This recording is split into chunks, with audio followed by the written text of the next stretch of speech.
Okay, welcome everybody to Factory Talk. I'm Jamie Flinchball, your host. This is the program where we talk to operational leaders and hear their secrets and lessons learned. Today, I'm here with Matthew Nix of Nix Metals. Factory Talk, Secrets of Effective Plant Leaders, produced by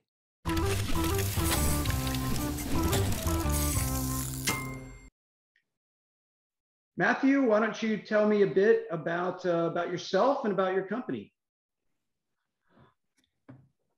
Yeah, Jamie, thanks for having me on, and I'm happy to be here with you. I am fifth generation president of our family-owned business, and when I say that, I always like to pause there for a minute and clarify that when I joined the business, it was mom and pop. So in a lot of ways, we feel much like a second generation business. We've got a lot of great history and legacy there that we're proud of. My family kind of defied the odds for 4 generations. The old saying, if you're not growing, you're dying. They carved out a great middle class living, working as a mom and pop welding and repair shop, primarily in the ag industry. And so today we've evolved into a commercial and industrial metal fabricator and industrial contractor. Well, that's great. Thanks for sharing that. And you're based in Poseyville, Indiana, the heartland of American manufacturing. Love family businesses. They're in many ways the backbone of our economy in this country. And you put those two things together, manufacturing and family held. That's I love those combinations. So obviously maybe you were destined to take over as a member of the family, but what do you think best prepared you to be the operational leader that you are today? Yeah, it's a great question, especially since, my scenario is a little different than a lot. I mean, the business has evolved so much, but I still contribute my preparedness to a lot of that on the job experience and really because the job, not only what we do as a company, but specifically the job I perform is so vastly different than what I grew up in. I really have to lean on the values that they instilled in me, because the trade, I mean, they taught me the trade, which was incredibly valuable. And I'm so appreciative. I literally came up through the trade, but they didn't teach me management. They didn't teach me leadership per se, but they were teaching me how to do things the right way and to treat people, right. And to just the basics, running a good, honest business and showing up when you say you're going to be there and doing what you say you're going to do. And I just learned the fundamentals from them. And they outlasted many other shops simply because they did those really basic things well, day after day after day. And so I learned that at a young age. You take that for granted.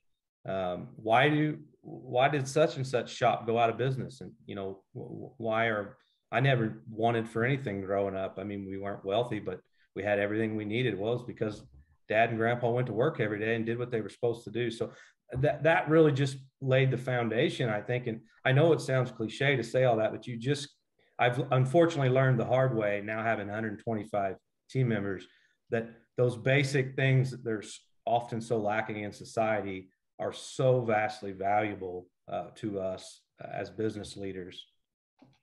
Well, that's those are great examples. I certainly believe that I learned, especially integrity and hard work from my father, working for him, and of course growing up under his roof.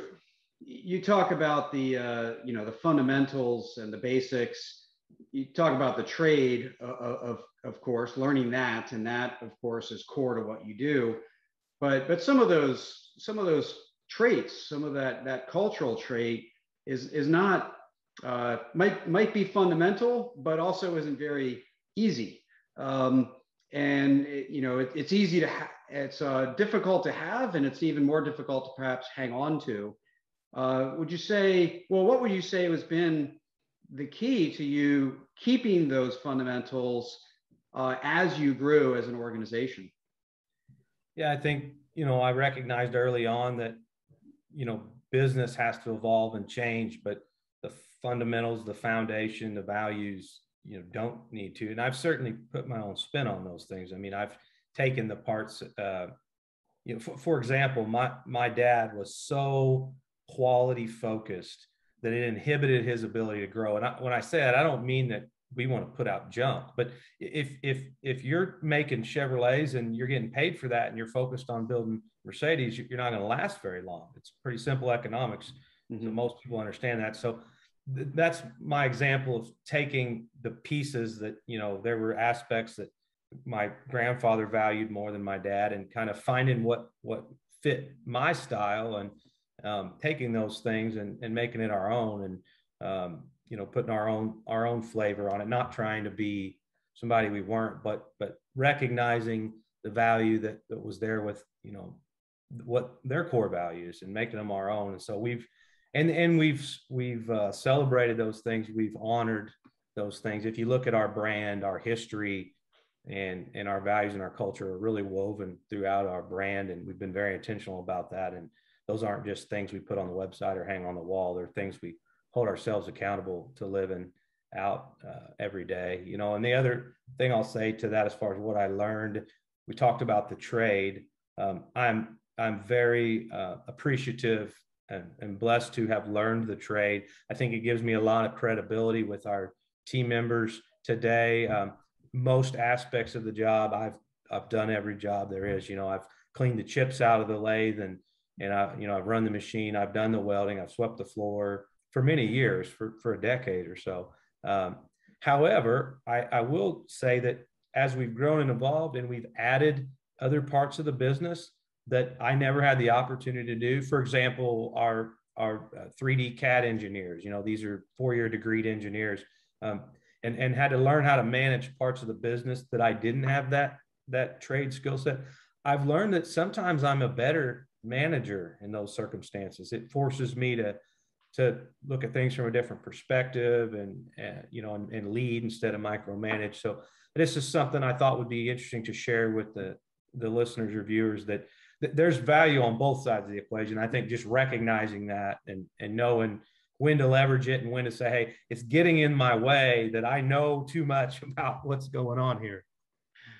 It's interesting you talk about, you know, clearing the chips from the lathe. That's I spent a lot of my childhood working on the floor and doing that exact same job. You know, cleaning up the metal chips was part of how I grew up, for sure. So you start transitioning into management aspects, and you know, those areas that you know very well and did the job, areas that you're learning and not intending to become the expert in. That's where you hire and build a team.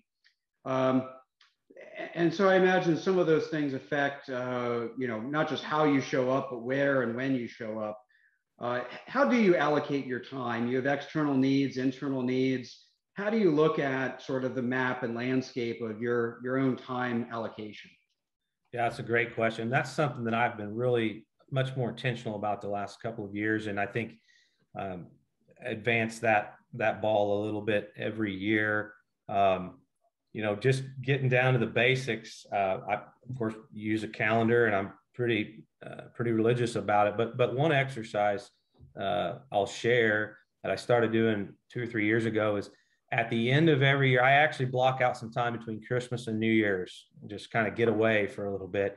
And I'll spend an entire day dissecting my calendar from the last year. And I print it out even, and I highlight a color for things I want to do more of, and a color for things I want to do less of. And I end up with some patterns, and I end up with a list of 8 or 10 things at the end. And then I work on the things I want to do less of. I take dedicated time to figuring out, either I'm going to delegate that to somebody next year, I'm going to quit doing that. It might be a nonprofit board that I'm on that I'm not passionate about anymore. And is there someone else in the organization that could step into this? It might be meetings that I'm attending. And if you don't take the time to step back and say, do I really need to go to that meeting this coming year? Maybe there's, you know, aren't my teams ready to just give me a monthly update? So those kinds of things.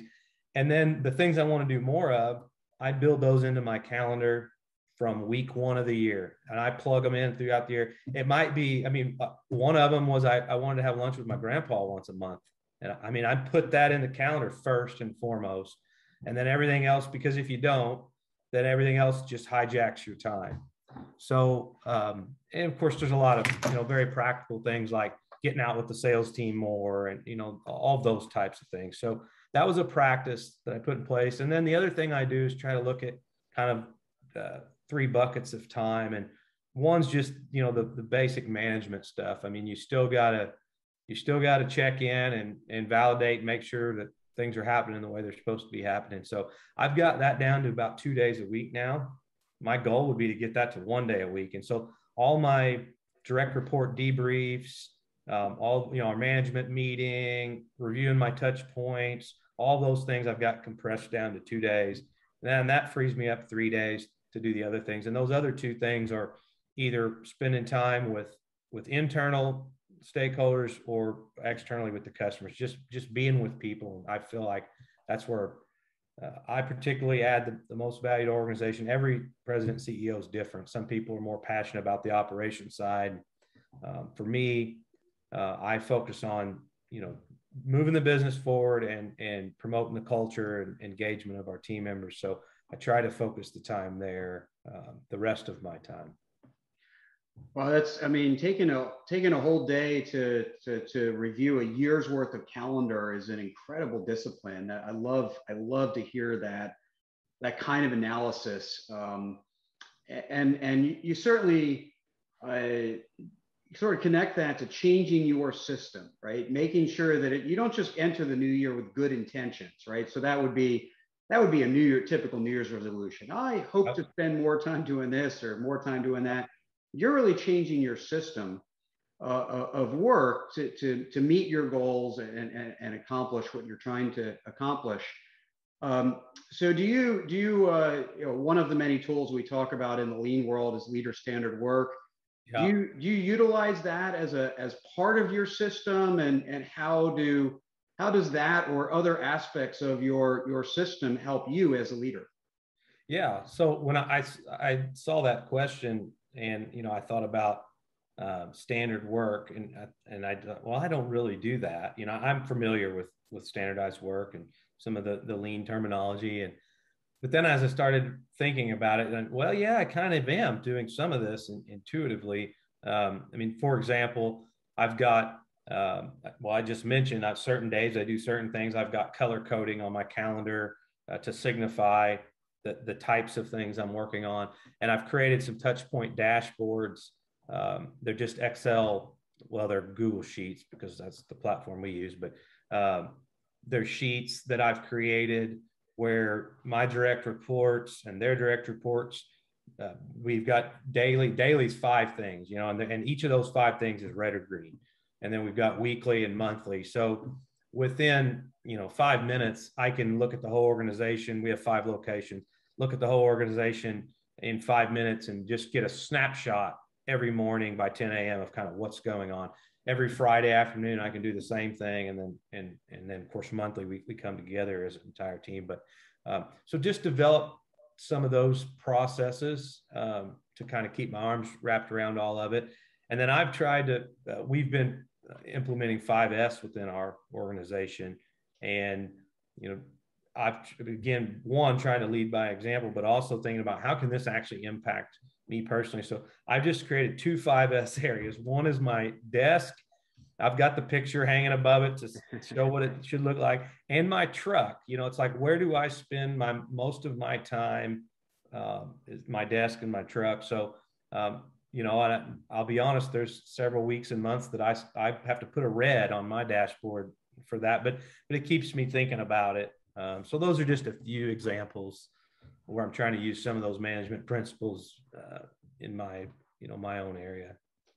No, those are great examples, and fundamentally, leader standard work and building your management system is all about how quickly you can assess where you need to spend your time and what's broken. It's not about everything being green. It's about knowing when things are red, and it's okay to be red. It's just knowing it, and then what are you going to do about it? So yeah, I think that's great. So you talked about some of your touch points and your color coding your calendar and external and internal. How do you look at touch points to get the most valuable information about what's going on, whether it be problems or opportunities or whatever? How do you sort of strategically pick the right touch points? It's an evolution. They're never perfect, but just thinking about what the pain points are and what is it that I want to know. I mean, so for example, daily operationally, I just sat there and thought about, okay, what is absolutely fundamental that we have to run our operation every day? And so we needed people, we needed materials, we needed our equipment to be up and running, and then we needed information. Oftentimes that's prints, that's approvals from customers, whatever info it is we need. It can be just as important as having the material and the people there too. So that's it. So that's the daily dashboard for our operations team.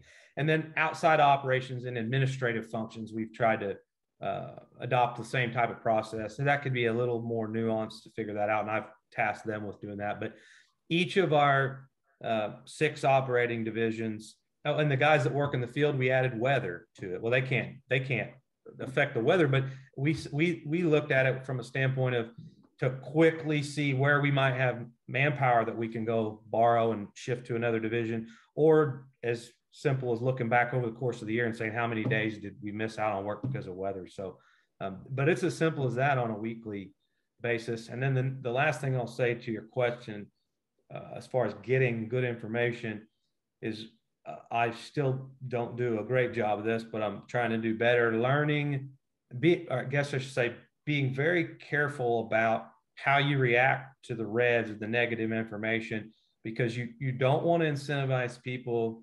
to report greens when they're not green. So hey, thank you for providing me this information. Now we can make a decision about what we need to do differently. So that's, you got to be really careful, and you need to incentivize just attendance issues. I mean, if every time one of your managers is reporting a bad attendance in their department and you pound them over the head, next thing you know, they're going to try to sweep that under the rug. So yeah, that's an incredibly important point around how you affect culture. How you react to things. People think you just create culture, but how you react when things go wrong, that says a lot about what you really truly value. And so valuing the truthfulness of the red becomes pretty important. We talked about values and culture early on, some of the fundamentals that values and behaviors that you use to drive your business. What do you personally do to help shape and drive the culture that you want? Especially, you can operate one way as an individual, but then as you grow, as you clearly have, that becomes much harder and much more important. So what do you do to help shape that culture? Yeah, that's what I've been shifting a lot of my focus here lately. We surpassed the point a couple of years ago where I could effectively lead that at an individual level. Our head count's not huge. I mean, it's 125. I mean, if it was all within one plant, that'd be a lot easier, but we're spread out across 4 different towns that we're 4 hours the furthest away. So,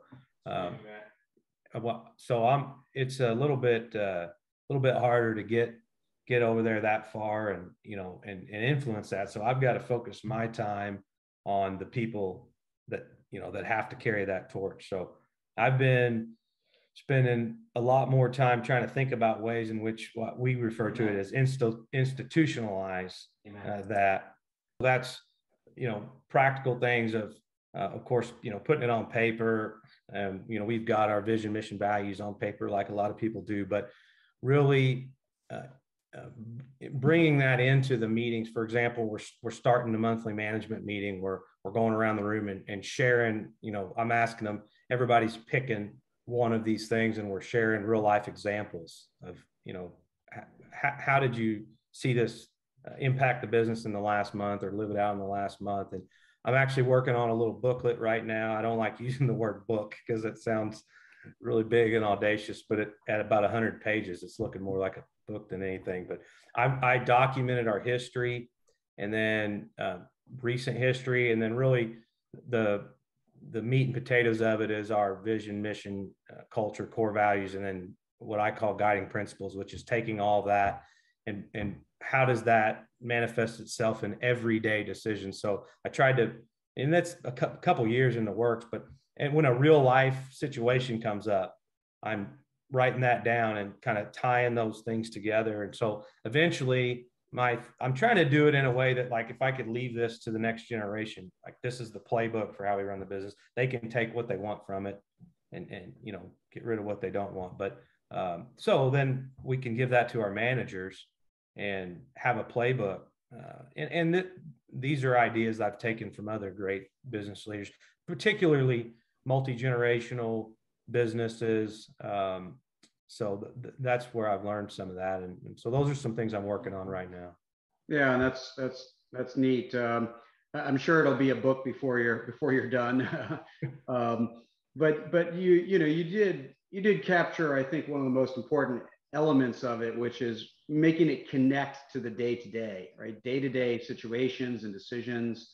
The culture isn't something to be on PowerPoint or on the page or in just conceptual form. It's meant to connect to those decisions and actions each and every day. So it certainly sounds like you're headed in the right direction with all of that. And I love that you're talking about it with the management team. Obviously as you grew and, 4 locations, 4 hours away means you can't just pop over on a day trip easily, at least not a short day. But you also have field work, and that makes it even more complex. So you really do start to depend on your management team, on your frontline supervisors and leaders to help shape that culture, because that's the first line of defense on the right culture. So what do you look for? How do you select the right leaders at any level in your organization? Well, we put a lot of emphasis on that component of it. And you mentioned the frontline leaders, and I didn't speak to that earlier, but I'm putting a lot more emphasis on that here lately too. That's actually something that came out of my calendar audit from a year or so ago. We always talk about, so I'm speaking about the foremans, the working foremans who are in a formal leadership role but are still doing the skilled trades.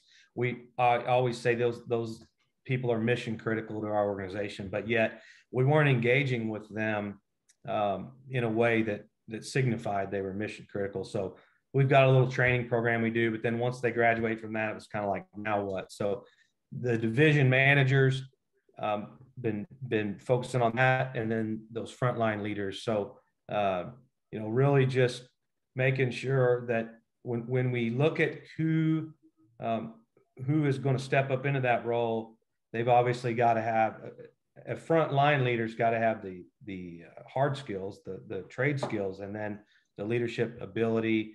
Really, we've adopted Patrick Lencioni's got a humble, hungry, smart. I love threes and I love Venn diagrams. So there's all kind of things out there. That's one we've adopted and really just try to stick with it. It makes it so damn simple. I mean, if they've got those 3 things, the rest will take care of themselves, at least in our culture. So it's like if they have enough on the job experience and they are humble, hungry, smart, we can make a leader out of them. So that's what we try to focus on.